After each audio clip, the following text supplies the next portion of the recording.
Hello, kiddos. This is Opa. Okay, we're going to continue, but we're going to jump some verses and go to another story that shows up in the Bible just a little bit after Cain.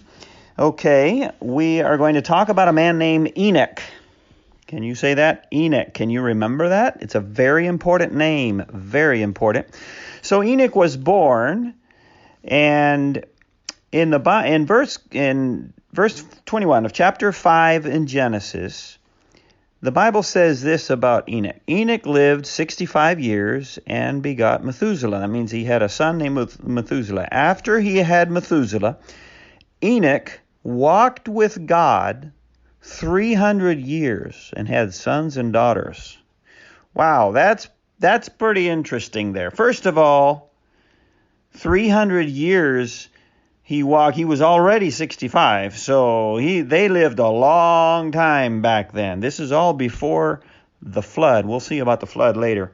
But so anyway, the Bible says that Enoch walked with God. This is the first time since the Garden of Eden that the Bible says specifically that somebody walked with God. Now, I'm sure others did, but the Lord made a special point of letting us know that this man named Enoch began to walk with God when he had his son, whose name was Methuselah.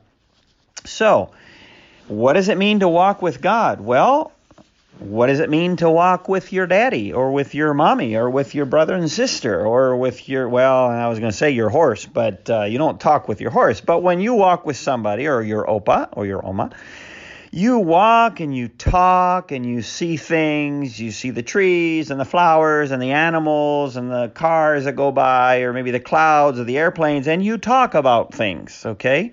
When you walk with someone, you talk with them. Otherwise, it's a little strange to just walk and not say anything. Now, sometimes you don't say much, but you always say something. So the Bible says in verse 24, and Enoch walked with God, and he was not, for God took him.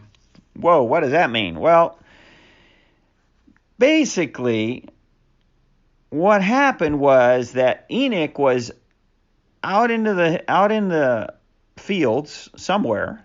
Doesn't say where, but he was out somewhere walking and talking with God. That means basically he was praying as he walked. Okay?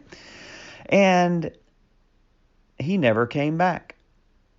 He never came back home because he was walking and talking with God, and God took him. In other words, what it means is that he was talking with God, and God said, okay, Enoch, come up with me. I want you here.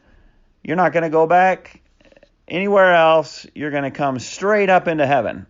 And so Enoch sort of walked right into heaven. He didn't even die as most people, almost everybody, dies. Nope. He just walked, and all of a sudden he was in heaven with God, with the angels and whoever else was there. My, that was a special trip. I don't think he knew that was going to end that way. And we don't know any more of the details. We don't know anything about his family. We don't know if they loved God. We don't know anything. All we know is that Enoch one day went out to walk with God, and he never came back. And he is in heaven right now, waiting for the rest of us to get to heaven, those who love God. So that's a very unusual story, very unusual. There's no other story like it in the Bible. Enoch is the only one, as far as we know, he's the only one who ever did that. And so what is God trying to tell us? God is trying to tell us that it is important to walk with God. It doesn't mean that if we walk with God, we're going to walk into heaven that way, but we will walk into heaven if we walk with God. We will go the normal way, and that is when everybody gets old or something happens and they die, then they go into heaven if they loved God and if they were walking with God. Everybody who walks with God will end up with God in heaven. But Enoch is like a special story for us to remember, and never forget that the benefits, the prize, let's say, for walking with God is a wonderful, wonderful place to be. And it's very different than Cain. It's the opposite of Cain. Cain did everything but walk with God. So he had a horrible ending. Okay, well, let's thank the Lord for Enoch and for his example. Have a good day. Goodbye. Love you.